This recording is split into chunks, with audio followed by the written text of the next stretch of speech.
सतनाम वाहिगुरु साहिब जी। चरण चलो मार्ग गोबिंद, मिटहि पाप जपिए हर बिंद। कर हर कर्म श्रवण हर कथा, हर दरगह नानक उजल मथा। गुर सिख मीत चलो गुर चाली, जो गुर कहे सोई पल मानो। हर हर कथा निराली। फिरत फिरत भेटे जन साधु, पूरे गुर समझाया।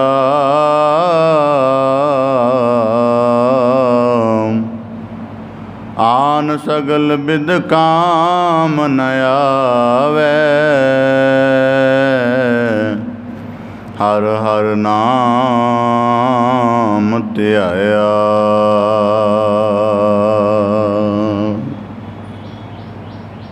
हर जस रे मना गाए लै,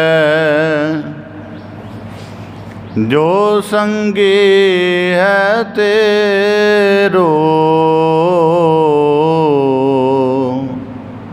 अवसर बीते ओ जात है,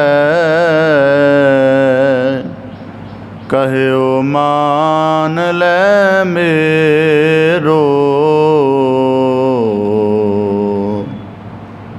राम भज राम भज, जन्म सिरात है।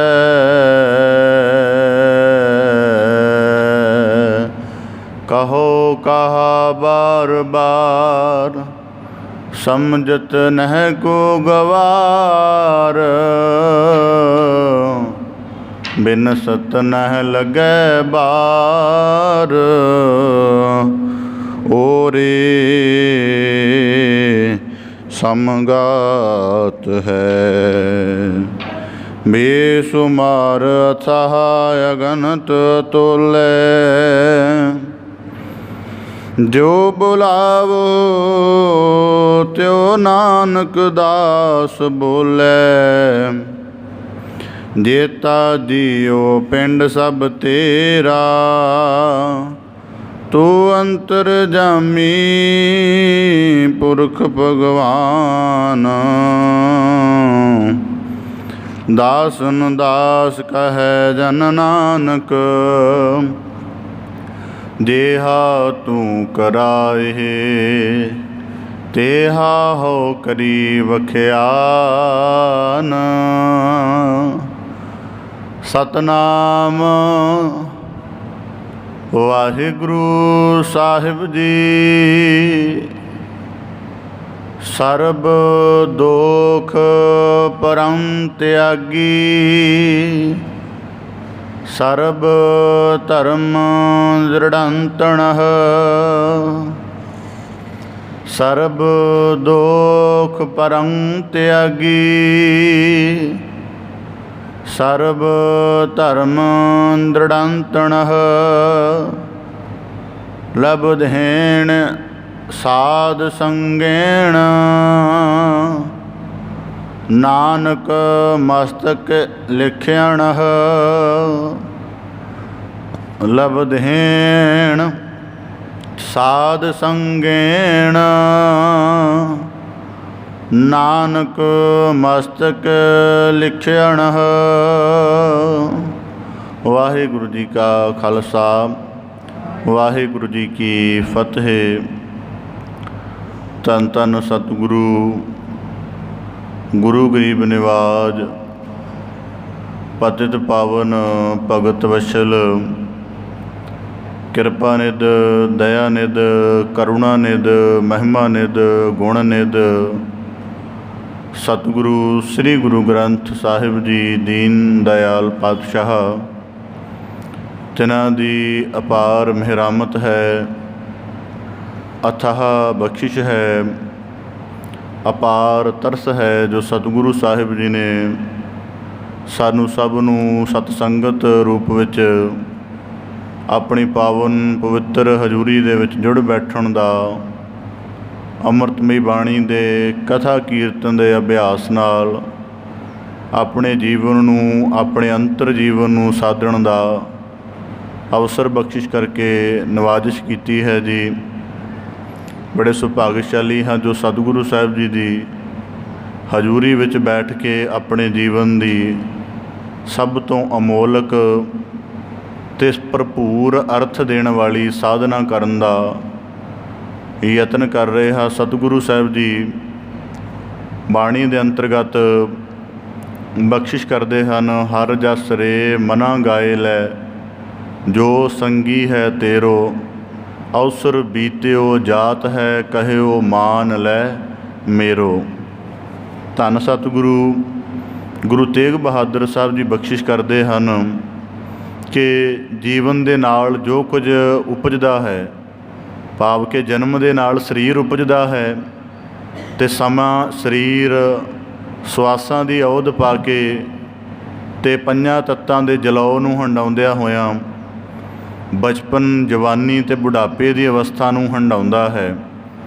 ਅਵਸਥਾਵਾਂ ਗੁਜ਼ਰ ਜਾਂਦੀਆਂ ਨੇ, ਸੰਚਿਤ ਕੀਤੇ ਹੋਏ ਪਦਾਰਥ ਨਾਸ਼ ਹੋ ਜਾਂਦੇ ਨੇ, ਕਮਾਈ ਹੋਈ ਪ੍ਰਤਿਭਾ ਦਾ ਜਿਹੜਾ ਜ਼ੋਰ ਹੈ ਉਹ ਖੀਣ ਹੋ ਜਾਂਦਾ ਹੈ, ਗਿਆਨ ਇੰਦਰੇ ਕਰਮ ਇੰਦਰੇ ਥੱਕ ਜਾਂਦੇ ਹਨ ਅਤੇ ਆਖਰ ਮਨੁੱਖ ਉਸੇ ਹੀ ਜਗ੍ਹਾ 'ਤੇ ਆ ਟਿਕਦਾ ਹੈ ਜਿੱਥੋਂ ਸਿਫਰ ਤੋਂ ਆਰੰਭ ਕੀਤਾ ਹੁੰਦਾ ਹੈ। ਅਤੇ ਜਿਹੜਾ ਬਾਹਰੀ ਸਾਕਾਰ ਰੂਪ ਦੇ ਵਿੱਚ, ਭੌਤਿਕ ਰੂਪ ਵਿੱਚ ਜਿਤਨੇ ਵੀ ਪਦਾਰਥ ਸੰਚੇ ਹੁੰਦੇ ਹਨ, ਸਾਰੇ ਉਹਦੇ ਲਈ ਨਿਰਰਥਕ ਸਾਬਤ ਹੋ ਜਾਂਦੇ ਹਨ। ਤਾਂ ਸਤਿਗੁਰੂ ਸਾਹਿਬ ਜੀ ਕਹਿੰਦੇ ਫਿਰ ਕਿਹੜੀ ਰਾਸ ਤੇਰੇ ਪਾਸ ਬਚਦੀ ਹੈ, ਹਰ ਜਸ ਰੇ ਮਨਾ ਗਾਏ ਲੈ। ਠੀਕ ਹੈ, ਜ਼ੁਬਾਨ ਹੁਣ ਠੀਕ ਬੋਲ ਨਹੀਂ ਉਚਾਰ ਸਕਦੀ, ਕੰਨ ਨਹੀਂ ਸੁਣ ਸਕਦੇ, ਪਰ ਜਿਨ੍ਹਾਂ ਨੂੰ ਸੋਝੀ ਆ ਗਈ ਉਹਨਾਂ ਨੇ ਆਪਣੀ ਬਚਪਨ, ਜਵਾਨੀ ਜਾਂ ਜਦੋਂ ਤੱਕ ਸਰੀਰ ਦਾ ਪੂਰਾ ਬਲ ਬਣਿਆ ਰਿਹਾ, ਪਰਮੇਸ਼ਰ ਦੀ ਸਿਫਤ ਸਲਾਹ ਕਰਕੇ, ਉਹਦੀ ਸਿਫਤ ਸਲਾਹ ਕਰਦਿਆਂ ਐਸਾ ਨਾਮ ਧਨ ਇਕੱਤਰਿਤ ਕੀਤਾ ਹੈ ਕਿ ਜਿਹੜਾ ਦੇਹ ਤੋਂ ਪਾਰਲੇ ਜੀਵਨ ਵਿੱਚ ਵੀ ਮਨੁੱਖ ਦਾ ਸਹਾਇਕ ਹੈ। ਤਾਂ ਗੁਰੂ ਸਾਹਿਬ ਜੀ ਕਹਿੰਦੇ ਅਵਸਰ ਬੀਤਿਓ ਜਾਤ ਹੈ, ਕਹਿਓ ਮਾਨ ਲੈ ਮੇਰੋ। ਆਮ ਕਰਕੇ ਸਾਡਾ ਨੈਤਿਕ ਪੱਖ ਤੋਂ ਅਸੀਂ ਇਸ ਗੱਲ ਨੂੰ ਬੜੀ ਮਹੱਤਵ ਦਿੰਦੇ ਹਾਂ ਕਿ ਜੋ ਗੁਣ ਵਿੱਚ ਉਮਰ ਕਰਕੇ, ਸੰਬੰਧ ਕਰਕੇ ਵੱਡਾ ਹੋਵੇ ਉਹਦਾ ਮੰਨਣਾ ਉਚਿਤ ਹੁੰਦਾ ਹੈ। ਤਾਂ ਗੁਰੂ ਸਾਹਿਬ ਜੀ ਕਹਿੰਦੇ ਕਹਿਓ ਮਾਨ ਲੈ ਮੇਰੋ, ਭਾਵ ਜਦੋਂ ਇਤਨੇ ਵੱਡੇ ਪਰਮ ਕਿਰਪਾਲੂ ਸਤਿਗੁਰੂ ਗੁਰੂ ਤੇਗ ਬਹਾਦਰ ਸਾਹਿਬ ਜੀ ਇਹ ਵਾਕ ਕਹਿਣ ਤਾਂ ਫਿਰ ਜ਼ਰੂਰ ਸਾਨੂੰ ਆਪਣੇ ਜੀਵਨ ਦਾ ਪੂਰਾ ਪ੍ਰਯਤਨ ਕਰਨਾ ਚਾਹੀਦਾ ਹੈ ਕਿ ਸਤਿਗੁਰੂ ਕੇ ਇਹਨਾਂ ਵਾਕਾਂ ਦੇ ਅਨੁਸਾਰੀ ਹੋ ਸਕੀਏ। ਗੁਰੂ ਕਿਰਪਾ ਕਰੇ ਐਸੇ ਭਾਵ ਸਾਡੇ ਸਾਰਿਆਂ ਦੀ ਬੁੱਧੀ ਅੰਦਰ ਸਜਗ ਰਹਿਣ ਜੀ। ਪਾਵਨ ਬਾਣੀ ਦੀ ਲੜੀਵਾਰ ਵਿਆਖਿਆ ਦੇ ਨਾਲ ਜੁੜਨ ਦਾ ਯਤਨ ਕਰੀਏ ਜੀ। ਸ਼ਬਦ ਵਿਚਾਰ ਪ੍ਰਾਰੰਭ ਕਰਨ ਤੋਂ ਪਹਿਲਾਂ ਬੜੇ ਅਦਬ ਸਹਿਤ ਉਚਾਰਨ ਕਰੋ ਜੀ। ਸਤਨਾਮ ਸ੍ਰੀ ਵਾਹਿਗੁਰੂ ਸਾਹਿਬ ਜੀ।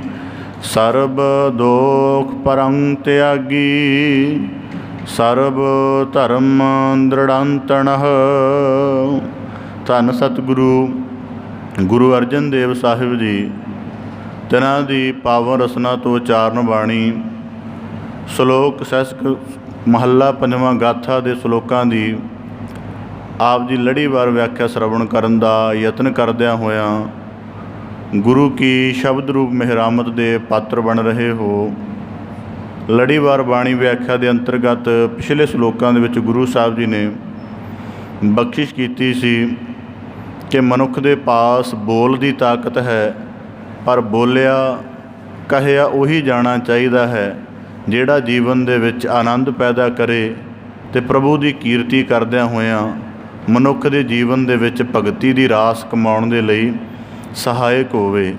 ਧਰਮ ਗ੍ਰੰਥਾਂ ਦਾ ਪੜ੍ਹਨਾ ਉਚਿਤ ਹੈ, ਪਰ ਉਹਦੇ ਪੜ੍ਹਨ ਦਾ ਮਨੋਰਥ ਹੋਣਾ ਚਾਹੀਦਾ ਹੈ ਕਿ ਆਪਣੇ ਜੀਵਨ ਦੇ ਵਿੱਚੋਂ ਦਵੈਤ ਦਾ, ਦਵੰਦ ਦਾ ਪੂਰੀ ਤਰ੍ਹਾਂ ਜਿਹੜਾ ਅਭਾਵ ਕਰ ਦੇਣਾ ਹੈ।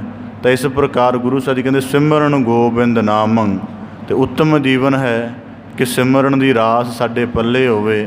ਅਤੇ ਇਹ ਬੜੇ ਉੱਤਮ ਭਾਗਾਂ ਦੇ ਨਾਲ ਸਾਧ ਸੰਗਤ ਦੇ ਸਾਧਨਾ ਕਰਕੇ ਮਿਲਦੀ ਹੈ। ਇਸ ਪ੍ਰਕਾਰ ਗੁਰੂ ਸਾਹਿਬ ਜੀ ਦੀ ਬਖਸ਼ਿਸ਼ ਕਰਦਿਆਂ ਫਰਮਾਉਂਦੇ ਹਨ, ਸਰਬ ਦੋਖ ਪਰੰ ਤਿਆਗੀ, ਸਰਬ ਧਰਮ ਦ੍ਰਿੜੰਤਣః। ਦੁਨੀਆਦਾਰੀ ਦੀ ਅਗਰ ਜਿਹੜਾ ਪ੍ਰਚਲਿਤ ਜਿਹਾ ਵਿਵਹਾਰ ਹੈ ਉਸ ਦੀ ਗੱਲ ਕੀਤੀ ਜਾਵੇ ਤਾਂ ਜਿਤਨਾ ਚਿਰ ਮਨੁੱਖ ਇਹੀ ਕਹੀ ਜਾਵੇ ਕਿ ਮੇਰੇ ਵਿੱਚ ਔਗਣ ਨੇ, ਗੁਨਾਹ ਨੇ, ਹਿਰਦਾ ਪਾਪਾਂ ਦੇ ਨਾਲ ਭਰਿਆ ਹੈ, ਮਨ ਮੈਲਾ ਹੈ, ਸਾਰੀ ਸਰੀਰ ਨੂੰ, ਜੀਵਨ ਨੂੰ ਵਿਕਾਰਾਂ ਨੇ ਜਕੜਿਆ ਹੋਇਆ, ਕੇਵਲ ਇਹੀ ਚਿੰਤਾ ਕਰੀ ਜਾਵੇ ਜਾਂ ਬਾਰ-ਬਾਰ ਇਹਦਾ ਜ਼ਿਕਰ ਕਰੀ ਜਾਵੇ, ਅਤੇ ਪਰ ਇਹਦੇ ਉਪਚਾਰ ਲਈ ਜਾਂ ਇਹਦੇ ਤਿਆਗ ਲਈ ਜਾਂ ਇਹਦੇ ਕੁਝ ਸ਼ੁੱਧਤਾ ਲਈ ਯਤਨ ਨਾ ਕਰੇ ਤਾਂ ਉਸ ਇਨਸਾਨ ਨੂੰ ਕਿਹਾ ਜਾਂਦਾ ਹੈ ਕਿ ਅਸਲ 'ਚ ਇਹਦੇ ਅੰਤਰੀਵ ਦੇ ਵਿੱਚ ਭਾਵਨਾ ਨਹੀਂ ਹੈ ਆਪਣੇ ਗੁਨਾਹਾਂ ਕੋਲੋਂ ਛੁਟਕਣ ਦੀ। ਇਸ ਕਰਕੇ ਗੁਨਾਹਾਂ ਕੋਲੋਂ ਛੁਟਕਣ ਦਾ ਪਹਿਲਾ ਜਿਹੜਾ ਢੰਗ ਹੈ ਕਿ ਸਭ ਤੋਂ ਪਹਿਲਾਂ ਗੁਨਾਹਾਂ ਦੀ ਜਿਹੜੀ ਮਲੀਨਤਾ ਹੈ, ਹਿਰਦੇ ਦੇ ਅੰਦਰ ਵਿਆਪਤ ਹੈ, ਜਿਹੜੀ ਸਾਰੇ ਕਰਮਾਂ ਨੂੰ ਦੂਸ਼ਿਤ ਕਰ ਦਿੰਦੀ ਹੈ, ਪਹਿਲਾਂ ਉਹਦਾ ਬੋਧ ਹੋਵੇ। ਉਹਦੇ ਬੋਧ ਤੋਂ ਬਾਅਦ ਇੰਨਾ ਤਾਣ ਹੋਵੇ, ਇੰਨੀ ਤਾਕਤ ਹੋਵੇ ਕਿ ਉਸ ਮਲੀਨਤਾ ਨੂੰ ਹਰਨ ਦੇ ਲਈ ਜਿਹੜੀ ਸ਼ੁੱਧਤਾ ਪਰਣਾਉਣੀ ਹੈ, ਭਾਵ ਕਿ ਜਿਵੇਂ ਸਰੀਰ ਦੀ ਮੈਲ ਉਤਾਰਨ ਦੇ ਲਈ ਸਾਬਣ ਦਾ ਪ੍ਰਯੋਗ ਕੀਤਾ ਜਾਂਦਾ ਹੈ। ਹੁਣ ਮੈਲ ਦਾ ਬੋਧ ਤਾਂ ਸਾਨੂੰ ਸਾਰਿਆਂ ਨੂੰ ਹੋ ਜਾਂਦਾ ਕਿ ਸਰੀਰ ਉੱਪਰ ਮੈਲ ਹੈ, ਪਰ ਐਸੇ ਥੋੜ੍ਹਾ ਨਹੀਂ ਕਿ ਜਿਹੜੇ ਮੈਲ ਦਾ ਬੋਧ ਹੋ ਜਾਏ ਅਤੇ ਮੈਲ ਦਾ ਉਤਾਰਨ ਦਾ ਯਤਨ ਨਹੀਂ ਕਰਦੇ। ਬਾਅਦ 'ਚ ਸਾਬਣ ਦਾ ਲੈ ਕੇ ਉਹਦਾ ਯਤਨ ਵੀ ਕੀਤਾ ਜਾਂਦਾ ਮੈਲ ਉਤਰ ਜਾਵੇ। ਤਾਂ ਇਸੇ ਪ੍ਰਕਾਰ ਗੁਰੂ ਸਾਹਿਬ ਜੀ ਕਹਿੰਦੇ ਜਦ ਮਨੁੱਖ ਮਾਇਆ ਦੇ ਪ੍ਰਭਾਵ ਵਿੱਚ ਲਿਪਤ ਹੋ ਜਾਏ ਅਤੇ ਉਹ ਕੇਵਲ ਨਿਰਾਸ਼ ਹੋ ਜਾਵੇ ਕਿ ਉਹ ਸੋਚੇ ਕਿ ਹੁਣ ਜੀਵਨ ਕਿਸੇ ਅਰਥ ਨਹੀਂ ਹੈ, ਤਾਂ ਗੁਰੂ ਸਾਹਿਬ ਜੀ ਕਹਿੰਦੇ ਫਿਰ ਉਹਨਾਂ ਦੋਸ਼ਾਂ ਤੋਂ ਮੁਕਤ ਹੋਣ ਲਈ ਧਰਮ ਦੀ ਸਾਧਨਾ ਨੂੰ ਪਰਪੱਕ ਕਰਨਾ ਪੈਂਦਾ। ਸਾਧਨਾ ਸਾਰੇ ਕਰਦੇ ਨੇ, ਐਸੀ ਕੋਈ ਗੱਲ ਨਹੀਂ ਹੈ, ਪਰ ਉਹਨੂੰ ਪਰਪੱਕ ਕਰਨਾ ਪੈਂਦਾ। ਪਰਪੱਕ ਦਾ ਮਤਲਬ ਜਿਹੜਾ ਕਰਮ ਅਸੀਂ ਆਪਣੇ ਆਪ ਯਤਨ ਨਾਲ ਕਰਨੇ ਆ, ਪਰਪੱਕ ਜਦੋਂ ਕੋਈ ਕਰਮ ਹੋ ਜਾਂਦਾ ਹੈ, ਇੱਕ ਤਾਂ ਉਸ ਕਰਮ ਕਰਨ ਵਿੱਚ ਸਕੂਨ ਆਉਂਦਾ ਹੈ, ਦੂਜਾ ਉਹ ਕਰਮ ਆਤਮਾ ਦਾ ਹਿੱਸਾ ਬਣ ਕੇ ਸਾਡੀ ਜ਼ਿੰਦਗੀ ਦੀ ਰਵਾਨੀ ਬਣ ਜਾਂਦਾ ਹੈ। ਤਾਂ ਗੁਰੂ ਸਾਹਿਬ ਜੀ ਕਹਿੰਦੇ ਸਭ ਤੋਂ ਪਹਿਲਾਂ ਜ਼ਰੂਰੀ ਕੀ ਕਾਰਨ ਹੈ ਧਰਮ ਦੀ ਸਾਧਨਾ ਦੇ ਲਈ? ਸਰਬ ਦੋਖ ਪਰੰ ਤਿਆਗੀ। ਹੁਣ ਅਸੀਂ ਸਤ ਸੰਗਤ ਰੂਪ ਵਿੱਚ ਸਾਰੇ ਰੋਜ਼ਾਨਾ ਜੁੜਦੇ ਹਾਂ, ਸਾਨੂੰ ਆਮ ਸਮਾਜ 2-3 ਲਕਬਾਂ ਦੇ ਨਾਲ ਸੰਬੋਧਿਤ ਹੁੰਦਾ ਹੈ, ਗੁਰਮੁਖ ਜਨ, ਸਤਸੰਗੀ ਜਨ ਜਾਂ ਧਾਰਮਿਕ ਇਨਸਾਨ। ਇਹ 2-3 ਲਕਬ ਸਾਨੂੰ ਆਲੇ ਦੁਆਲੇ 'ਚੋਂ ਕਹੇ ਜਾਂਦੇ।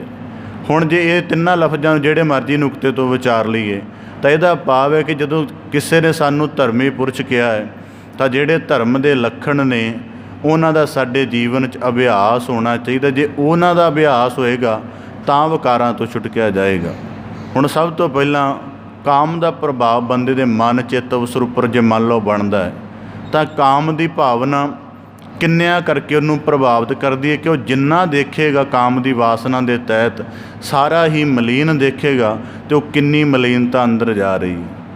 ਆਮ ਕਰਕੇ ਹਨੇਰੀ ਚੱਲੇ ਨਾ, ਧੂੜ ਕਣ ਭਰੀ, ਤਾਂ ਹਰੇਕ ਬੰਦਾ ਸੁਚੇਤ ਹੁੰਦਾ ਕਿ ਆਪਣੀਆਂ ਘਰ ਦੀਆਂ ਖਿੜਕੀਆਂ, ਦਰਵਾਜ਼ੇ, ਪਰਦੇ ਸਭ ਕੁਝ ਕਰਕੇ ਅਤੇ ਮੈਲ ਨੂੰ ਅੰਦਰ ਆਉਣ ਤੋਂ ਰੋਕ ਦਿੱਤਾ ਜਾਵੇ। ਪਰ ਜਿਹੜੀ ਦੋਸ਼ ਦੇ ਸਹਿਤ ਹੋ ਕੇ, ਵਾਸਨਾ ਦੇ ਸਹਿਤ ਹੋ ਕੇ ਦੇਖਣ ਦੇ ਨਾਲ ਇੰਨੀ ਮੈਲ ਆਪਣੇ ਚਿੱਤ ਉੱਪਰ ਭਾਰੀ ਕਰ ਲਈ ਹੈ, ਤਾਂ ਗੁਰੂ ਸਾਹਿਬ ਜੀ ਕਹਿੰਦੇ ਉਹਦਾ ਉਪਚਾਰ ਫਿਰ ਕਿਵੇਂ ਹੋਏਗਾ। ਇਸ ਕਰਕੇ ਗੁਰਬਾਣੀ 'ਚ ਭਗਤ ਜਨਾਂ ਨੇ ਇੱਕ ਜਗ੍ਹਾ ਫਰਮਾਇਆ, ਮੂੰਦ ਲਈਏ ਦਰਵਾਜ਼ੇ ਬਾਜੀ ਵਾਲੇ ਅਨਹਦ, ਬਾਜੇ ਘਰ ਦੀ ਸਫਾਈ ਤਾਂ ਹੀ ਰਹਿਣੀ ਹੈ, ਕਿਉਂਕਿ ਹਨੇਰੀ ਝੱਖੜ ਤਾਂ ਚੱਲਣਾ ਹੈ, ਕੁਦਰਤੀ ਸੁਭਾਅ ਹੈ। ਕੁਦਰਤ ਦੇ ਵਿੱਚ ਮਾਇਆ ਦੀਆਂ ਲਹਿਰਾਂ ਤਾਂ ਚੱਲਣਗੀਆਂ ਹੀ ਚੱਲਣਗੀਆਂ। ਯਕੀਨਨ ਹੈ ਕਿ ਅਸੀਂ ਆਪਣੇ ਅੰਦਰ ਵਸਤ ਨੂੰ ਕਿਵੇਂ ਸਾਫ਼ ਰੱਖਣਾ ਹੈ। ਦੁਨੀਆਦਾਰੀ 'ਚ ਵਿਚਰਨਾ ਹੈ, ਵਿਕਾਰਾਂ ਦੇ ਝੱਖ ਸਾਨੂੰ ਵੱਜਣਗੇ ਹੀ ਵੱਜਣਗੇ, ਪਰ ਦੇਖਣਾ ਕਿ ਆਪਣੇ ਆਪ ਨੂੰ ਕਿਵੇਂ ਸੰਭਾਲ ਕੇ ਰੱਖਣਾ। ਤਾਂ ਗੁਰੂ ਸਾਹਿਬ ਜੀ ਕਹਿੰਦੇ ਸਰਬ ਦੋਖ ਪਰੰ ਤਿਆਗੀ।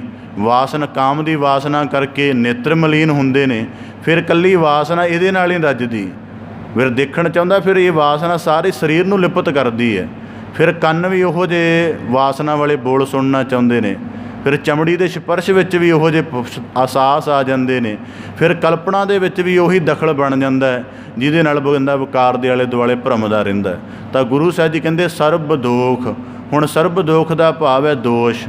ਹੁਣ ਇਹਨੂੰ ਸਿੱਧਾ ਜਿਹਾ ਕਹਿਣਾ ਹੋਵੇ ਦੋਸ਼ ਦਾ ਭਾਵ ਕੀ ਹੁੰਦਾ ਹੈ, ਉਦਾਹਰਨ ਦੇ ਤੌਰ 'ਤੇ ਕਿਸੇ ਮਨੁੱਖ ਨੇ ਚੋਰੀ ਕਰ ਲਈ, ਇਹਦਾ ਕਿਹਾ ਜਾ ਰਿਹਾ ਜੀ ਇਹਨੇ ਚੋਰੀ ਕਰ ਲਈ ਹੈ, ਇਹਦਾ ਗਲਤ ਕਰਮ ਹੈ।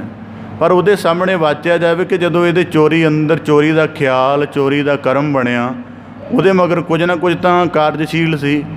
ਤਾਂ ਇਹਦਾ ਮਤਲਬ ਹੈ ਉਹਦੇ ਅੰਦਰ ਉਹਦੇ ਮਗਰ ਲੋਭ ਕਾਰਜਸ਼ੀਲ ਸੀ। ਅਤੇ ਲੋਭ ਦੀ ਜਿਹੜੀ ਬਣੀ ਹੋਈ ਪ੍ਰਵਿਰਤੀ ਸੀ, ਮਨੋਬਿਰਤੀ ਨੇ ਉਹਦੇ ਜਿਹੜੇ ਜੀਵਨ ਦੇ ਕਰਮ ਨੂੰ ਸ਼ੁੱਧ ਨਾ ਰਹਿਣ ਦਿੱਤਾ ਅਤੇ ਉਹਦੀ ਮੱਤ ਬੁੱਧ 'ਤੇ ਪਰਦਾ ਪਾ ਕੇ ਉਹਨੂੰ ਮਲੀਨਤਾ ਵਾਲੇ ਪਾਸੇ ਲੈ ਗਈ। ਤਾਂ ਗੁਰੂ ਸਾਹਿਬ ਜੀ ਕਹਿੰਦੇ ਸਰਬ ਦੋਖ।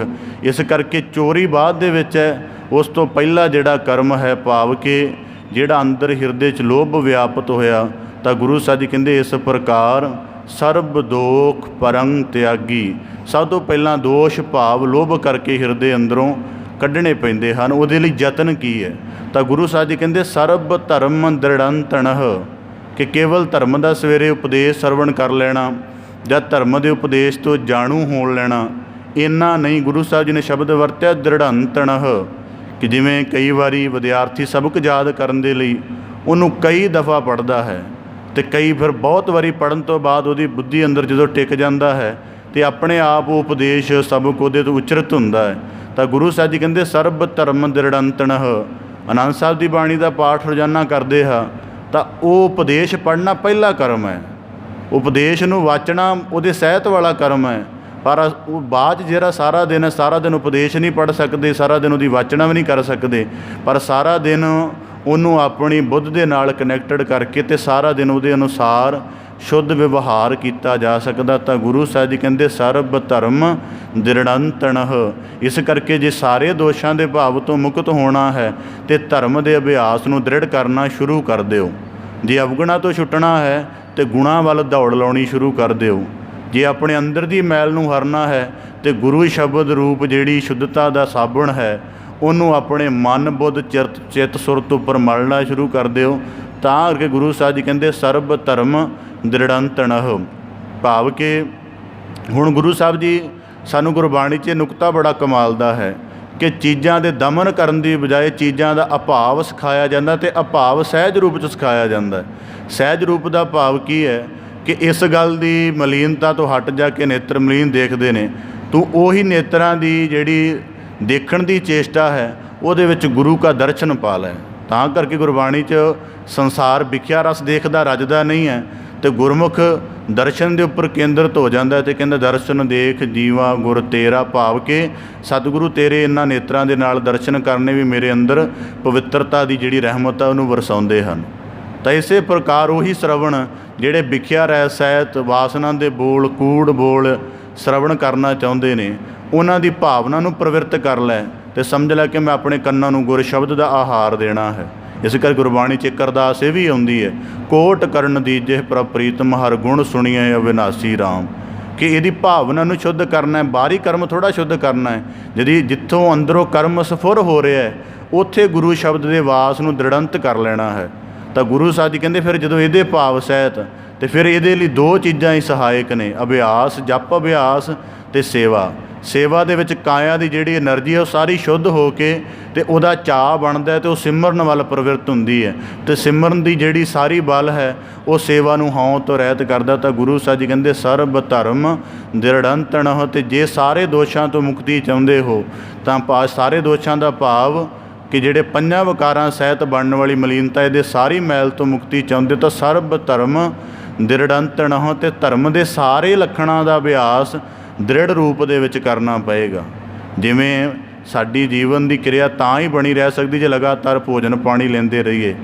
ਜੇ ਕੁਝ ਕੁ ਦਿਨ ਛੱਡ ਦਈਏ ਤਾਂ ਸਰੀਰ ਜਿਹੜਾ ਕਮਜ਼ੋਰੀ ਵਾਲੇ ਪਾਸੇ ਰੋਗਾਂ ਵਾਲੇ ਪਾਸੇ ਵੱਧ ਜਾਏਗਾ। ਤਾਂ ਗੁਰੂ ਸਾਹਿਬ ਜੀ ਕਹਿੰਦੇ ਜੇ ਰੋਜ਼ਾਨਾ ਧਰਮ ਦੇ ਉਪਦੇਸ਼ਾਂ ਦਾ ਅਭਿਆਸ ਦ੍ਰਿੜ ਰੂਪ ਦੇ ਵਿੱਚ ਕਰਦੇ ਰਹਾਂਗੇ ਤਾਂ ਸਾਰੇ ਦੋਸ਼ਾਂ ਤੋਂ ਮੁਕਤੀ ਰਹੇਗੀ। ਨਹੀਂ ਤਾਂ ਪਤਾ ਨਹੀਂ ਜੀਵਨ ਦੇ ਵਿੱਚ ਕਦ ਕੋਈ ਲਹਿਰ ਵਿਆਪਤ ਹੋ ਜਾਵੇ ਕਿਸੇ ਵਿਕਾਰ ਦੀ ਤਾਂ ਉਹ ਸਾਰੇ ਜੀਵਨ ਦੇ ਵਿਹਾਰ ਨੂੰ ਲੈ ਕੇ ਨਾਲ ਹੀ ਲੈ ਜਾਵੇ। ਤਾਂ ਗੁਰੂ ਸਾਹਿਬ ਜੀ ਕਹਿੰਦੇ ਸਰਬ ਧਰਮ ਦ੍ਰਿੜੰਤਣਹ।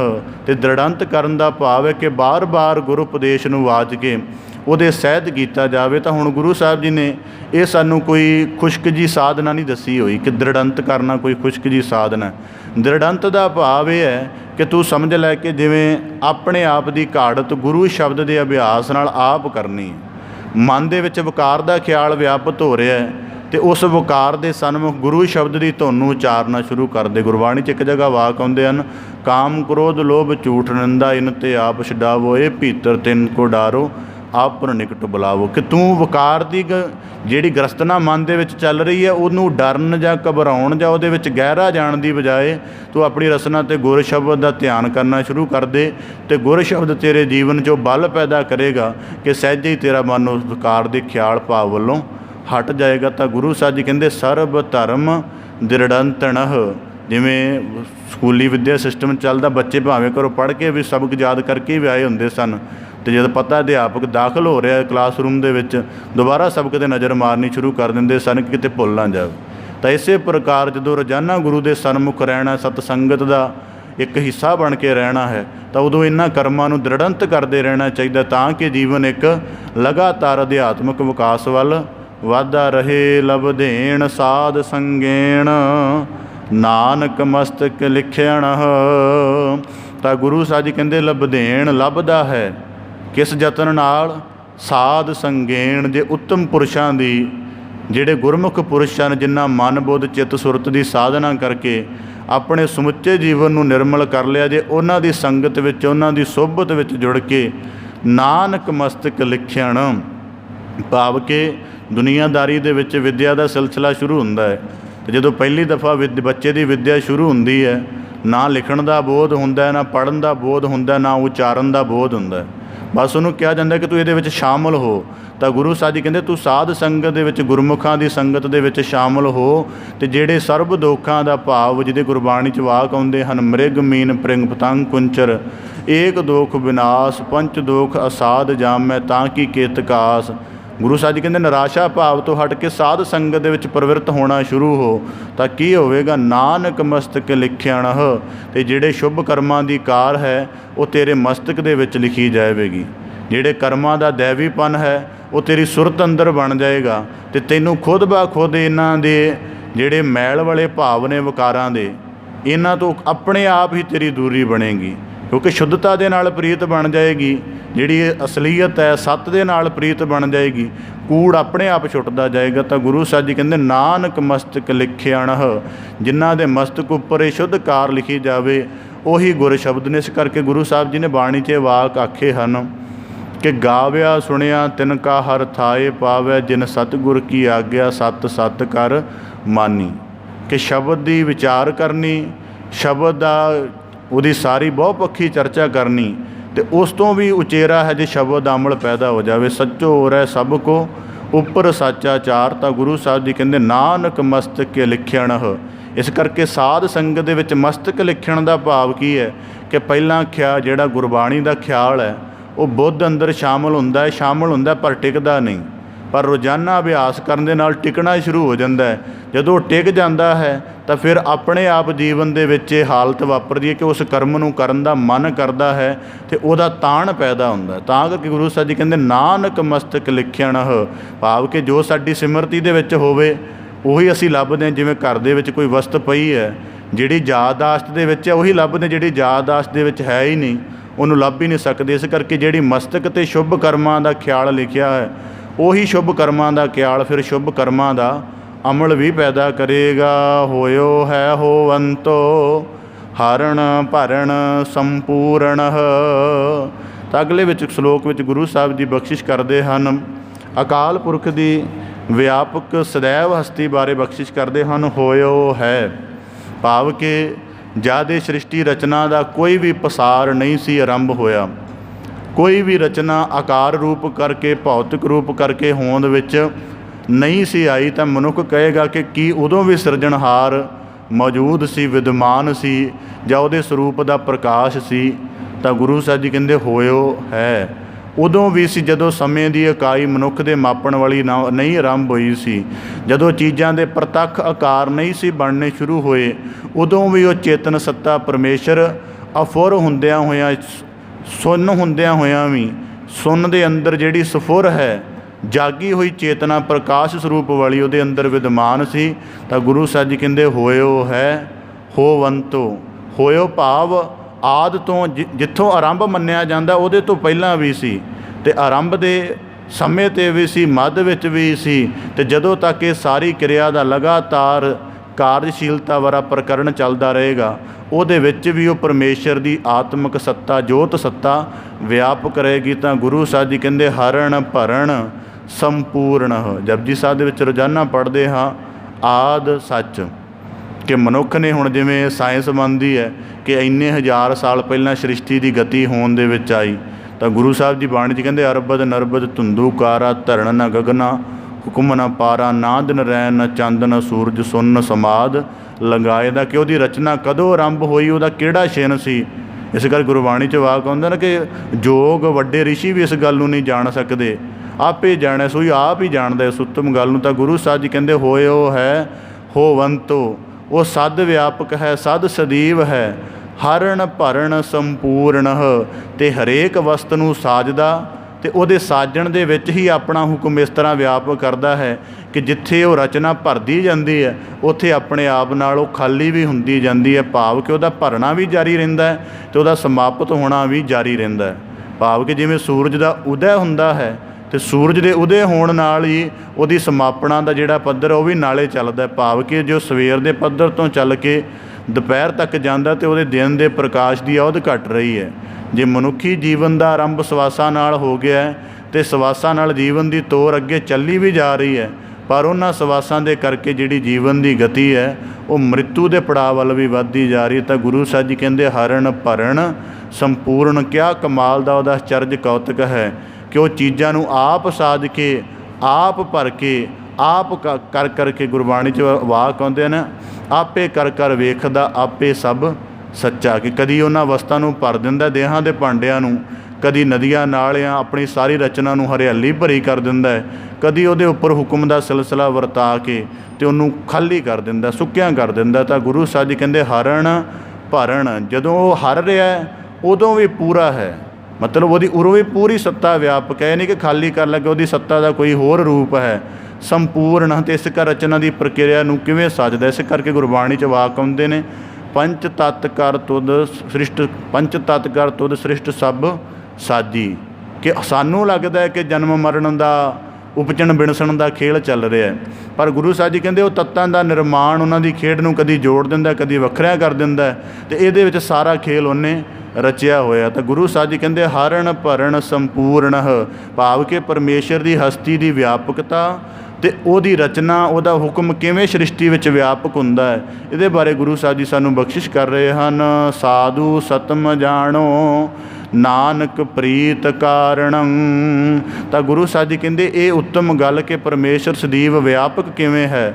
ਸਾਧੂ ਭਾਵ ਕਿ ਜਦੋਂ ਆਪਣੀ ਮਨ ਬੁੱਧ ਸੁਰਤ ਨੂੰ ਪਰਮੇਸ਼ਰੀ ਸਰੂਪ ਦੀ ਖੋਜ ਵਿੱਚ ਲਗਾ ਦਿੰਦੇ ਹਾਂ ਤਾਂ ਉਹਦੀ ਪਾਰਾਵਾਰ ਹਸਤੀ ਨੂੰ ਬੁੱਝਣ ਦਾ, ਮਾਨਣ ਦਾ ਜਾਂ ਤੱਕਣ ਦਾ ਯਤਨ ਕਰਦੇ ਹਾਂ। ਤਾਂ ਗੁਰੂ ਸਾਹਿਬ ਜੀ ਕਹਿੰਦੇ ਸਾਧੂ ਸਤਮ ਜਾਣੋ, ਕਿ ਜਿਹੜਾ ਸਾਧ ਪੁਰਖ ਦਾ ਹਿਰਦਾ ਜਾਂ ਉਹਦੀ ਸੁਰਤ ਪਰਮੇਸ਼ਰ ਦੇ ਪੂਰੇ ਸਰੂਪ ਨੂੰ ਰੂਬਰੂ ਕਰਨ ਵਾਲੀ ਜਾਂ ਦਰਸ਼ਨਯੋਗ ਹੋ ਜਾਂਦੀ ਹੈ, ਉਹ ਉਹਨੂੰ ਜਾਣੋ, ਪਹਿਲਾਂ ਉਹਨੂੰ ਜਾਣਦਾ ਹੈ। ਸਾਧ ਦੇ ਕੋਲ ਐਸਾ ਅਨੁਭਵ ਹੈ ਕਿ ਪਰਮੇਸ਼ਰ ਕਿੰਨਾ ਵਿਆਪਕ ਹੈ, ਕਿੰਨਾ ਸੂਖਮ ਹੈ, ਕਿੰਨਾ ਅਸਗਾਹ ਹੈ, ਉਹਦੇ ਕੋਲੋਂ ਸ਼ਬਦ ਰੂਪ ਦੇ ਵਿੱਚ ਉਹਦਾ ਗਿਆਨ ਪਿਆ ਹੋਇਆ। ਤਾਂ ਗੁਰੂ ਸਾਹਿਬ ਜੀ ਕਹਿੰਦੇ ਨਾਨਕ ਪ੍ਰੀਤ ਕਾਰਣੰ। ਭਾਵ ਇਸ ਲੋਕ ਦੇ ਵਿੱਚ ਜਿੱਥੇ ਪਰਮੇਸ਼ਰ ਦੀ ਵਿਆਪਕਤਾ ਦੱਸਦੇ ਨੇ, ਉੱਥੇ ਗੁਰਮੁਖਾਂ ਦੀ, ਸਾਧ ਪੁਰਖਾਂ ਦੀ ਸ਼੍ਰੇਸ਼ਟਤਾ ਦੱਸਦੇ ਹਨ ਕਿ ਨਾਨਕ ਪ੍ਰੀਤ ਕਾਰਣੰ। ਅਤੇ ਪ੍ਰੀਤ ਦੇ ਸਿਲਸਿਲੇ ਨਾਲ, ਪ੍ਰੀਤ ਦੀ ਜਿਹੜੀ ਸਾਧਨਾ ਕਰਨ ਦੇ ਨਾਲ ਅਕਾਲ ਪੁਰਖ ਦੇ ਇਸ ਸਰੂਪ ਦਾ ਬੋਧ ਹੁੰਦਾ ਹੈ ਕਿ ਉਹ ਕਿਸ ਪ੍ਰਕਾਰ ਸਾਡੇ ਸਾਰੇ ਜੀਵਨ ਨੂੰ ਸਾਜਦਾ, ਭਰਦਾ, ਕਿਸ ਪ੍ਰਕਾਰ ਕੱਢਦਾ। ਤਾਂ ਗੁਰੂ ਸਾਹਿਬ ਜੀ ਸਾਨੂੰ ਗੁਰਬਾਣੀ 'ਚ ਵਾਕ ਆਉਂਦੇ ਨੇ ਸਤਿਗੁਰੂ ਗੁਰੂ ਦਸਮ ਪਾਤਸ਼ਾਹ ਜੀ ਦੇ, ਆਦਿ ਅੰਤ ਏਕੈ ਅਵਤਾਰਾ ਸੋਈ ਗੁਰੂ ਸਮਝਿਓ ਹਮਾਰਾ। ਕਿ ਜਿਹਦਾ ਕਿਤੇ ਵੀ ਵਿਘਟਨ ਨਹੀਂ ਹੁੰਦਾ, ਜਦੋਂ ਸਾਨੂੰ ਲੱਗ ਰਿਹਾ ਘਟ ਰਿਹਾ ਉਦੋਂ ਵੀ ਪੂਰਾ ਹੋ ਰਿਹਾ। ਭਾਵ ਕਿ ਜਦੋਂ ਘਟ ਰਿਹਾ ਉਦੋਂ ਵੀ ਉਹ ਪੂਰਨ ਹੈ, ਜਦੋਂ ਆਪਣੇ ਆਪ ਨੂੰ ਵਿਕਸਿਤ ਕਰ ਰਿਹਾ, ਮੌਲ ਰਿਹਾ, ਮੌਲਣ ਦੀ ਸਥਿਤੀ 'ਚ ਪਾਇਆ ਹੋਇਆ, ਉਦੋਂ ਵੀ ਗੁਰੂ ਸਾਹਿਬ ਜੀ ਕਹਿੰਦੇ ਪੂਰਾ। ਅਤੇ ਨਾਨਕ ਪ੍ਰੀਤ ਕਾਰਣ। ਕੇਵਲ ਅਕਲ ਦੇ ਤਕਾਜ਼ੇ ਬਣੇ ਰਹਿਣ ਕਿ ਪਰਮੇਸ਼ਰ ਦੇ ਸਰੂਪ ਨੂੰ ਇਸ ਪ੍ਰਕਾਰ ਬੁੱਝ ਲਿਆ ਜਾਵੇ ਗੁਰੂ ਸਾਹਿਬ ਜੀ ਕਹਿੰਦੇ ਉਹਦੇ ਸਨਮੁਖ ਖੜ ਕੇ ਉਹਦੇ ਸਰੂਪ ਨੂੰ ਤੱਕਣਾ ਪਏਗਾ ਅਤੇ ਪ੍ਰੀਤ ਦੇ ਵਿੱਚ ਤੱਕਣਾ ਪਏਗਾ। ਉਂਝ ਜ਼ਿੰਦਗੀ ਦੇ ਅਸੀਂ ਕਿੰਨੇ ਵਰਤਾਰੇ ਦੇਖਦੇ ਹਾਂ ਬ੍ਰਹਿਮੰਡ ਦੇ ਵਿੱਚ ਚੱਲਦੇ, ਉਹਨੂੰ ਹੁਕਮ ਦੇ ਨਾਲ ਜੋੜ ਕੇ ਦੇਖਦੇ ਨਹੀਂ, ਇਸ ਕਰਕੇ ਉਹ ਸਾਨੂੰ ਸਰਲ ਜਿਹੇ ਪੈਦਾ ਹੁੰਦੇ ਨੇ। ਜਦੋਂ ਗੁਰੂ ਸਾਹਿਬ ਜੀ ਉਹਨੂੰ ਦੇਖ ਕੇ ਜੋੜਦੇ ਨੇ ਅਤੇ ਉਹਦਾ ਹਰ ਇੱਕ ਚੀਜ਼ ਦਾ ਜਿਹੜਾ ਵੱਡਾ ਅਰਥ ਜਾਗ ਪੈਂਦਾ।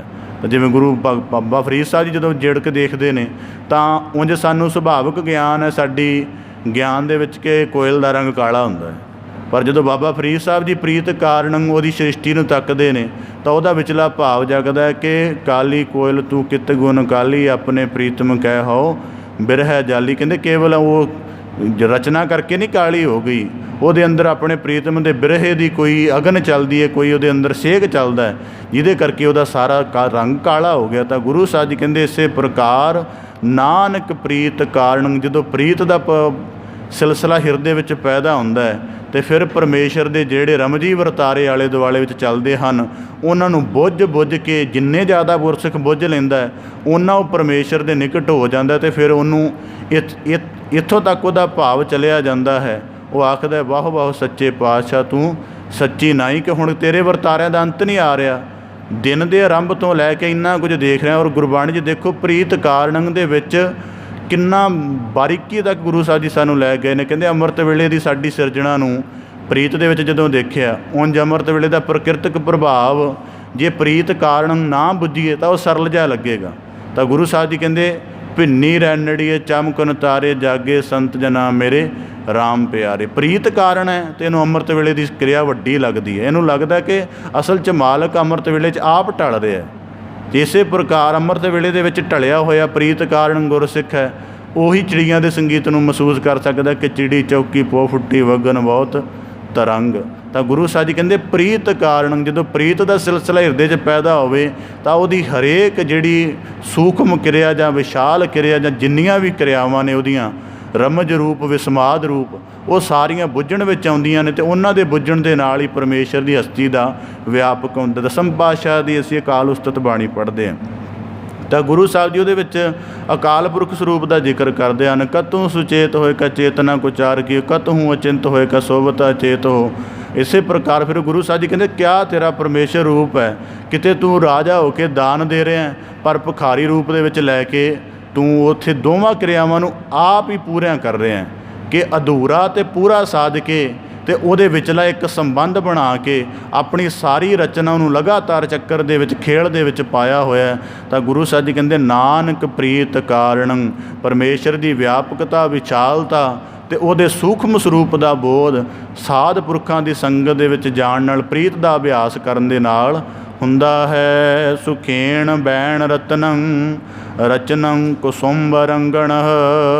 ਤਾਂ ਅੰਤਮ ਸ਼ਲੋਕ ਵਿੱਚ ਗੁਰੂ ਅਰਜਨ ਦੇਵ ਸਾਹਿਬ ਜੀ ਬਖਸ਼ਿਸ਼ ਕਰਦੇ ਹਨ, ਸੁਖੇਣ ਬੈਣ ਚੰਗੇ ਲੱਗਦੇ ਨੇ, ਸੁਖਦਾਈ ਲੱਗਦੇ ਨੇ, ਮਨ ਨੂੰ ਭਾਵਕ ਲੱਗਦੇ ਹਨ। ਰਤਨੰ ਜਿਹੜੇ ਪਦਾਰਥਾਂ ਦੇ ਨਾਲ ਬਣੇ ਸੰਬੰਧ ਹਨ, ਰਚਨੰ ਜਿਹੜੇ ਜੀਵ ਜੋੜਦਾ ਹੈ ਆਕਰਸ਼ਣ ਕਰਕੇ ਵਿਵਹਾਰ ਕਰਕੇ। ਤਾਂ ਗੁਰੂ ਸਾਹਿਬ ਜੀ ਕਹਿੰਦੇ ਪਰ ਹੈ ਇਹਨਾਂ ਦੀ ਅਸਲੀਅਤ ਕੀ ਹੈ, ਕੁਸੁੰਭ ਰੰਗਣ। ਜਿਵੇਂ ਕੁਸੁੰਭੇ ਦਾ ਰੰਗ ਹੈ ਚਮਕਦਾਰ ਤਾਂ ਬੜਾ ਹੁੰਦਾ ਹੈ, ਪਰ ਜਦੋਂ ਥੋੜ੍ਹੇ ਜਿਹੇ ਜਲ ਦੇ ਛਿੱਟੇ ਪੈਣ ਤਾਂ ਉਹ ਡੱਬ ਖਡੱਬਾ ਜਿਹਾ ਹੁੰਦਾ, ਰੰਗ ਉੱਡ ਜਾਂਦਾ ਹੈ। ਤਾਂ ਗੁਰੂ ਸਾਹਿਬ ਜੀ ਕਹਿੰਦੇ ਇਸੇ ਪ੍ਰਕਾਰ ਪਦਾਰਥਾਂ ਦਾ ਮੋਹ ਦੀ ਵਾਸਨਾ, ਵਿਕਾਰਾਂ ਦੀ ਗ੍ਰਸਤਣਾ, ਤਾਂ ਇਸੇ ਪ੍ਰਕਾਰ ਆਪਣੀ ਪ੍ਰਤਿਭਾ ਦਾ ਅਹੰਕਾਰ, ਇਹ ਸਾਰੇ ਜਿਹੜੇ ਪਦਾਰਥਾਂ ਦੇ ਰਸਕਸ ਹਨ, ਇਹ ਚੰਗੇ ਤਾਂ ਬੜੇ ਲੱਗਦੇ ਹਨ, ਸੁਖਦਾਈ ਭਾਵ ਬੜਾ ਦਿੰਦੇ ਹਨ। ਪਰ ਗੁਰੂ ਸਾਹਿਬ ਜੀ ਕਹਿੰਦੇ ਰਚਨੰ ਕੁਸੁੰਭ ਰੰਗਣਹ, ਪਰ ਇਹਨਾਂ ਦੇ ਭਾਵ ਦੇ ਵਿੱਚ ਹੀ ਲਿਪਤ ਰਹਿਣਾ ਗੁਰੂ ਸਾਹਿਬ ਜੀ ਕਹਿੰਦੇ ਕੁਸੁੰਭੇ ਦੇ ਰੰਗ ਵਰਗਾ ਹੈ। ਹੁਣ ਗੁਰਬਾਣੀ 'ਚ ਦੋ ਰੰਗਾਂ ਦਾ ਜ਼ਿਕਰ ਆਉਂਦਾ ਹੈ। ਕੁਸੁੰਭੇ ਦਾ ਇੱਕ ਕੁਸੁਮ ਦੇ ਫੁੱਲ ਹੁੰਦੇ ਨੇ, ਕੇਸਰੀ ਰੰਗ ਦੇ ਫੁੱਲ ਹੁੰਦੇ ਨੇ ਕੁਸੁਮ ਦੇ, ਉਹਨਾਂ ਨੂੰ ਕੀ ਕੀਤਾ ਜਾਂਦਾ ਰਗੜ ਕੇ ਅਤੇ ਉਹਨਾਂ ਨੂੰ ਕੱਪੜੇ ਦੇ ਉੱਪਰ ਪਾਹ ਚਾੜੀ ਜਾਂਦੀ ਹੈ। ਉਹਦੇ ਨਾਲ ਉਹ ਕੱਪੜੇ ਦਾ ਕੇਸਰੀ ਜਿਹਾ ਰੰਗ ਬੜਾ ਚੰਗਾ ਲੱਗਦਾ ਹੈ। ਪਰ ਜੇ ਉਹ ਕਿਤੇ ਥੋੜ੍ਹਾ ਜਿਹਾ ਜ਼ਿਆਦਾ ਸਮਾਂ ਧੁੱਪ 'ਚ ਰਹਿ ਲਿਆ ਜਾਵੇ, ਥੋੜ੍ਹਾ ਜਿਹਾ ਕਿਤੇ ਪਾਣੀ ਭੁਲੇਖੇ ਨਾਲ ਪੈ ਜਾਵੇ, ਜਿੱਥੇ ਜਿੱਥੇ ਪਾਣੀ ਪਵੇ ਉੱਥੋਂ ਦਾ ਰੰਗ ਉੱਡ ਜਾਂਦਾ ਹੈ। ਭਾਵ ਕਿ ਉਹ ਚਮਕ ਪੂਰੀ ਦਿੰਦਾ ਹੈ ਪਰ ਉਹਦੀ ਚਮਕ ਸਥਾਈ ਕਿਸਮ ਦੀ ਹੈ। ਇਸੇ ਪ੍ਰਕਾਰ ਵਿਕਾਰਾਂ ਦੇ ਵਿੱਚ ਜਾਂ ਮਾਇਆ ਦੇ ਵਿਖਿਆ ਰਸਾਂ ਵਿੱਚ ਰਸ ਤਾਂ ਹੈ ਪਰ ਸਥਾਈ ਕਿਸਮ ਦਾ। ਜਦੋਂ ਇਹਦਾ ਹੇਠਲਾ ਪੱਧਰ ਉਗੜਿਆ ਤਾਂ ਉਦੋਂ ਇਹਦਾ ਕਰੂਪ ਬਣ ਜਾਏਗਾ। ਇਸ ਕਰਕੇ ਬਾਬਾ ਫਰੀਦ ਸਾਹਿਬ ਜੀ ਕਹਿੰਦੇ ਹੱਥ ਨਾ ਲਾਏ ਕੁਸੁੰਭੜੈ ਜਲ ਜਾਸੀ, ਢੋਲਾ। ਇਹਦਾ ਮਤਲਬ ਕਿ ਉੱਤੋਂ ਉੱਤੋਂ ਸੋਹਣਾ ਲੱਗਦਾ ਹੈ ਕਿ ਵਕਾਰ ਜਿਹੜੇ ਨੇ ਜਦੋਂ ਮਨ ਵਿੱਚ ਪਹਿਲੀ ਤੌਰ 'ਤੇ ਪੈਦਾ ਹੁੰਦੇ ਨੇ ਜਾਂ ਵਿਖਿਆ ਰਸਾਂ ਦਾ ਕੋਈ ਖਿਆਲ ਪੈਦਾ ਹੁੰਦਾ ਹੈ, ਉਹ ਪੈਦਾ ਹੋਣਾ ਤਾਂ ਸੋਹਣਾ ਲੱਗਦਾ ਹੈ, ਪਰ ਜਦੋਂ ਉਹਦੇ ਵਿੱਚ ਸ਼ਾਮਲ ਹੋ ਜਾਈਏ ਕਿਸੇ ਕਿਰਿਆ ਸਹਿਤ ਅਤੇ ਉਸ ਤੋਂ ਬਾਅਦ ਜਿਹੜਾ ਉਹਦੇ ਅੰਦਰ ਨਿਰਾਸ਼ਾ ਭਾਵ ਜਾਂ ਕੁਝ ਇਸ ਤਰ੍ਹਾਂ ਦਾ ਖਿਆਲ ਪੈਦਾ ਹੁੰਦਾ, ਜਿਵੇਂ ਗੁਰਬਾਣੀ 'ਚ ਵਾਕ ਹੁੰਦਾ, ਨਿਮਕ ਕਾਮ ਸਵਾਦ ਕਾਰਨ ਕੋਟ ਦਿਨਸ ਦੁੱਖ ਪਾਵੈ, ਕਿ ਇੱਕ ਪਲ ਦਾ ਰਸ ਜਾਗਿਆ ਵਾਸਨਾ ਦੇ ਤਹਿਤ ਉਹਨੂੰ ਪੂਰਿਆਂ ਕਰਨ ਲੱਗਿਆ। ਜਦੋਂ ਕਰਮ ਤੋਂ ਬਾਹਰ ਹੋਇਆ, ਕੁਸੁੰਬੇ ਰੰਗ ਵਾਲੀ ਸਥਿਤੀ ਤੋਂ ਬਾਹਰ ਹੋਇਆ, ਫਿਰ ਨਿਰਾਸ਼ਾ ਹੀ ਨਿਰਾਸ਼ਾ ਰਹਿ ਗਈ ਕਿ ਥੋੜ੍ਹੇ ਸਮੇਂ ਦੇ ਰਸ ਨੇ ਇੰਨੀ ਵੱਡੀ ਮਲੀਨਤਾ ਦੇ ਵੱਲ ਭੇਜ ਦਿੱਤਾ। ਤਾਂ ਗੁਰੂ ਸਾਹਿਬ ਜੀ ਕਹਿੰਦੇ ਕੁਸੁੰਬ ਰੰਗਣਹ, ਇਹ ਕੁਸੁੰਬੇ ਦੇ ਰੰਗ ਹਨ ਕਿ ਪਦਾਰਥਾਂ ਦੇ ਨਾਲ, ਸੰਸਾਰ ਦੇ ਸੰਬੰਧਾਂ ਦੇ ਨਾਲ ਇੱਕ ਆਕਰਸ਼ਣ ਬਣਿਆ ਰਹਿਣਾ, ਅਤੇ ਉਹ ਆਕਰਸ਼ਣ ਵਾਸਨਾ ਦੇ ਪੱਧਰ ਤੱਕ ਬਣਿਆ ਰਹਿਣਾ। ਭਾਈ ਗੁਰਦਾਸ ਸਾਹਿਬ ਜੀ ਕਹਿੰਦੇ ਜੁਗ ਜੁਗ ਮੇਰ ਸਰੀਰ ਕਾ ਵਾਸਨਾ ਬੱਧਾ ਆਵੈ ਜਾਵੈ, ਕਿ ਪਰਿਵਾਰ ਦੀ ਸੰਰਚਨਾ ਨੂੰ ਪੂਰਿਆਂ ਦੇਣ ਲਈ ਮੋਹ ਦੀ ਜਿਹੜੀ ਵਿਸ਼ੇਸ਼ਤਾ ਸੀ, ਉਹ ਇੱਕ ਸੰਜਮ, ਇੱਕ ਮਰਜ਼ਾਦਾ ਦੇ ਵਿੱਚ ਰਹਿ ਕੇ ਜ਼ਰੂਰੀ ਸੀ, ਪਰ ਉਹਦੇ ਤੋਂ ਬਾਹਰ ਹੋ ਗਿਆ। ਪਰਿਵਾਰ ਨਾਲ ਜੁੜਿਆ, ਪਦਾਰਥ ਨਾਲ ਜੁੜਿਆ, ਪ੍ਰਤਿਭਾ ਨਾਲ ਜੁੜਿਆ, ਆਪਣੀ ਕਾਇਆ ਨਾਲ ਜੁੜਿਆ, ਆਪਣਾ ਹੋਰ ਸੰਚਿਤ ਕੀਤਾ ਉਹਦੇ ਸਾਰੇ ਨਾਲ ਜੁੜਿਆ। ਤਾਂ ਗੁਰੂ ਸਾਹਿਬ ਜੀ ਕਹਿੰਦੇ ਕੁਸੁੰਬ ਰੰਗਣਹ, ਤਾਂ ਹੁਣ ਤਾਂ ਚੰਗਾ ਲੱਗਦਾ ਜਦੋਂ ਕਾਲ ਦਾ ਹੁਕਮ ਸਾਹਮਣੇ ਵਾਪਰੇਗਾ ਅਤੇ ਫਿਰ ਇਹ ਕੁਸੁੰਬੇ ਰੰਗ ਦੀ ਸਲੀਅਤ ਹੋਵੇਗੀ। ਇਸ ਕਰਕੇ ਇਹਨੂੰ ਜਿਵੇਂ ਸਾਡਾ ਨੈਤਿਕ ਜ਼ਿੰਦਗੀ ਦੀ ਤੌਰ ਤਰੀਕਾ ਹੈ, ਅਸੀਂ ਕੋਈ ਵੀ ਕੱਪੜਾ ਵਸਤ ਖਰੀਦਦੇ ਹਾਂ ਤਾਂ ਉਹਦੀ ਕੁਆਲਿਟੀ ਅਤੇ ਉਹਦਾ ਰੰਗ ਉੱਪਰ ਵਿਸ਼ੇਸ਼ ਜ਼ੋਰ ਦਿੰਦੇ ਹਾਂ ਕਿ ਠੀਕ ਬਣਿਆ ਰਹੇ, ਕਈ ਸਾਲ ਚੱਲਦਾ ਰਹੇ। ਤਾਂ ਗੁਰੂ ਸਾਹਿਬ ਜੀ ਕਹਿੰਦੇ ਇਹ ਮਾਇਆ ਦੇ ਰਸ ਕੁਸੁੰਬੇ ਵਰਗੇ ਹਨ, ਉੱਪਰੋਂ ਬੜੇ ਚਮਕਦਾਰ ਪ੍ਰਤੀਤ ਹੁੰਦੇ ਹਨ, ਪਰ ਜਦੋਂ ਇਹਨਾਂ ਦੇ ਉੱਪਰ ਥੋੜ੍ਹੀ ਜਿਹੀ ਗਿਆਨ ਦੇ ਸਹਿਤ ਜਾਂ ਥੋੜ੍ਹੀ ਜਿਹੀ ਤੀਖਣਤਾ ਦੀ ਗੱਲ ਚੱਲੇ, ਕਰਮ ਸਹਿਤ, ਤਾਂ ਇਹਨਾਂ ਦਾ ਅਸਲੀ ਪਾ ਜੁਗੜ ਜਾਂਦਾ। ਤਾਂ ਗੁਰੂ ਸਾਹਿਬ ਜੀ ਕਹਿੰਦੇ ਇਸੇ ਪ੍ਰਕਾਰ ਜਦੋਂ ਕਾਲ ਦੀ ਚੋਟ ਵੱਜਦੀ ਹੈ, ਸੰਚਿਤ ਕੀਤੇ ਪਦਾਰਥ ਛੱਡ ਜਾਂਦੇ ਨੇ। ਅੱਗੇ ਵਾਕ ਹੁੰਦਾ ਰੋਗ ਸੋਗ ਬਿਯੋਗੰ ਨਾਨਕ ਸੁਖ ਨਾ ਸੁਪਨੇ, ਅਤੇ ਜਿਹੜਾ ਹਮੇਸ਼ਾ ਮਾਇਆ ਦੇ ਕੁਸੁੰਬੇ ਰੰਗਾਂ ਵਿੱਚ ਲੱਗਾ ਰਹਿੰਦਾ ਹੈ, ਤਾਂ ਗੁਰੂ ਸਾਹਿਬ ਜੀ ਕਹਿੰਦੇ ਰੋਗ, ਜੇ ਵਿਕਾਰਾਂ ਦੇ ਵੱਲ ਬਹੁਤੇ ਜ਼ਿਆਦਾ ਪ੍ਰਵਿਰਤ ਰਹੀਏ ਤਾਂ ਰੋਗ ਪੈਦਾ ਕਰਨ ਲੱਗ ਪੈਂਦੇ ਨੇ। ਜੇ ਬਹੁਤੇ ਜ਼ਿਆਦਾ ਮਨੁੱਖ ਹਟੇ ਹੀ ਨਾ,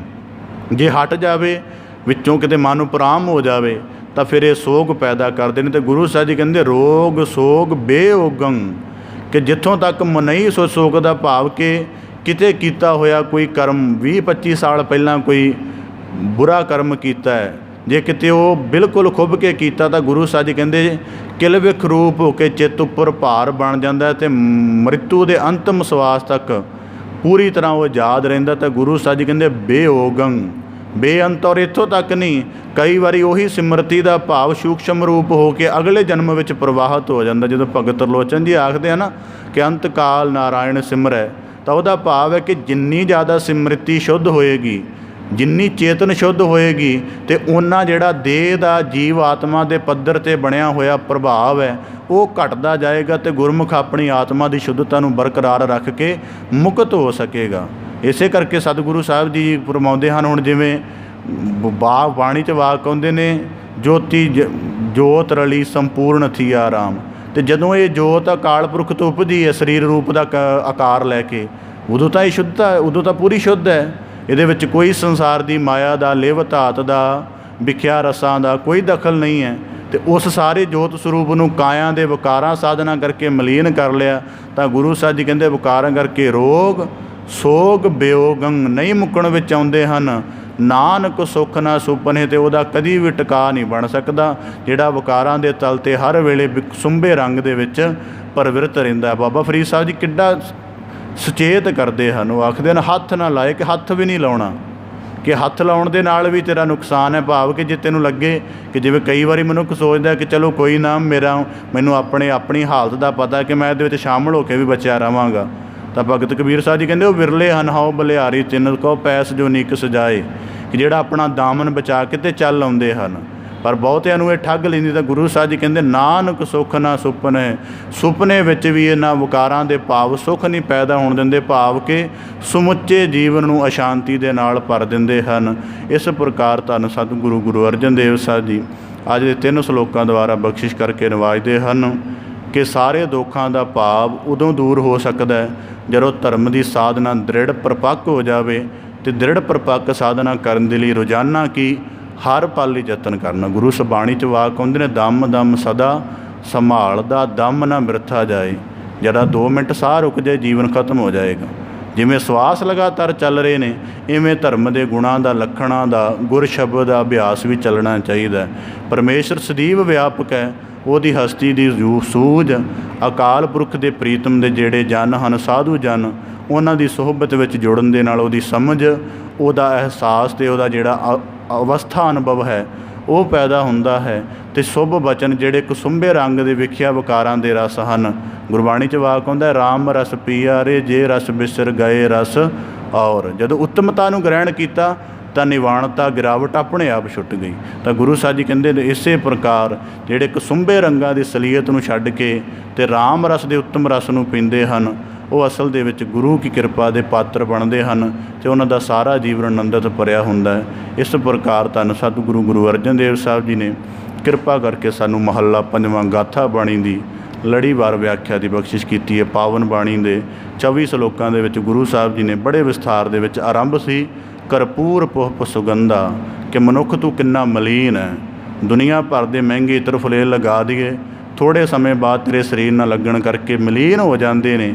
ਇਸ ਕਰ ਗੁਰੂ ਸਾਹਿਬ ਜੀ ਕਹਿੰਦੇ, ਮਾਟੀ ਕਾ ਕਿਆ ਧੁੱਪ ਹੈ ਸੁਆਮੀ ਮਾਨਸ ਕੀ ਗਤ, ਇਹੀ ਇਹ ਨਹੀਂ ਧੁੱਪਣੀ। ਪਰ ਫਿਰ ਵੀ ਜੇ ਸਾਧ ਸੰਗਤ ਦੇ ਵਿੱਚ ਰੋਜ਼ਾਨਾ ਯਤਨ ਕਰਾਂਗੇ ਅਤੇ ਆਪਣੇ ਜੀਵਨ ਦੇ ਸਾਰੇ ਪੱਖਾਂ ਨੂੰ ਅਧਿਆਤਮਕ ਅਰਥਾਂ ਦੇ ਵਿੱਚ ਵਾਚ ਕੇ ਗਿਆਨ ਦੇ ਸਹਿਤ ਜਿਉਣਾ ਸ਼ੁਰੂ ਕਰਾਂਗੇ ਤਾਂ ਗੁਰੂ ਸਾਹਿਬ ਜੀ ਕਹਿੰਦੇ ਕੀ ਹੋਏਗਾ, ਫਿਰ ਜੀਵਨ ਆਨੰਦਿਤ ਭਰਿਆ ਹੋਏਗਾ। ਸਤਿਗੁਰੂ ਗੁਰੂ ਅਰਜਨ ਦੇਵ ਸਾਹਿਬ ਜੀ ਤਿਨਾਂ ਦੀ ਅਪਾਰ ਮਿਹਰਾਮਤ ਹੈ ਸਾਨੂੰ ਸਾਧ ਸੰਗਤ ਰੂਪ ਵਿੱਚ ਜੁੜਨ ਦਾ, ਗੁਰਬਾਣੀ ਦੀ ਕਥਾ ਕਥਨ ਦਾ ਤਾਣ, ਸ਼ਰਵਣ ਕਰਨ ਦਾ ਤਾਣ ਬਖਸ਼ਿਸ਼ ਕੀਤਾ। ਸਤਿਗੁਰੂ ਗੁਰੂ ਅਰਜਨ ਦੇਵ ਸਾਹਿਬ ਜੀ ਕਿਰਪਾ ਕਰਨ, ਸਾਰੇ ਸਲੋਕਾਂ ਦਾ ਭਾਵ ਉਪਦੇਸ਼ ਸਾਡੇ ਹਿਰਦਿਆਂ ਅੰਦਰ ਵਸ ਜਾਏ ਜੀ।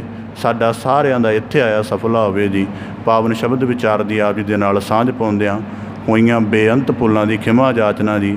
ਆਓ ਅੰਤਮ ਪੰਕਤੀਆਂ ਦਾ ਪਾਠ ਕਰਕੇ ਸਮਾਪਤੀ ਵੱਲ ਵਧੀਏ ਜੀ। ਸੁਖੇਣ ਬੈਣ ਰਤਨੰ ਰਚਨੰ ਕੁਸੁੰਭ ਰੰਗਣః, ਰੋਗ ਸੋਗ ਬਿਯੋਗੰ ਨਾਨਕ ਸੁਖ ਨਾ ਸੁਪਨః। ਵਾਹਿਗੁਰੂ ਜੀ ਕਾ ਖਾਲਸਾ, ਵਾਹਿਗੁਰੂ ਜੀ ਕੀ ਫਤਿਹ।